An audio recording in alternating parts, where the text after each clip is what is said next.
అందరికీ నమస్కారం అండి.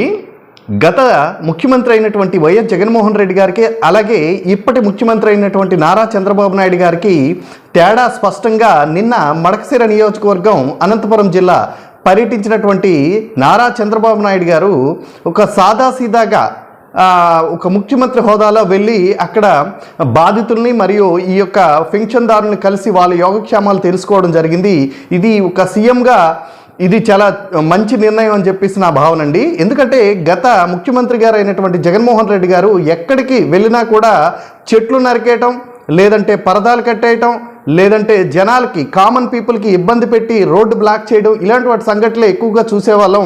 అటువంటి హంగు హార్బాటం ఎటువంటిది ఏమీ లేకుండా స్పష్టంగా జనాలకు మధ్యకి వెళ్ళి సమస్యలు తెలుసుకొని ఒక మంచి పరిపాలన అందించేటటువంటి ముఖ్యమంత్రిగా తన యొక్క బాధ్యతని నెరవేర్చారు అన్నది ఇది ఒక మంచి సంకేతం అండి. అందరికీ నమస్కారం.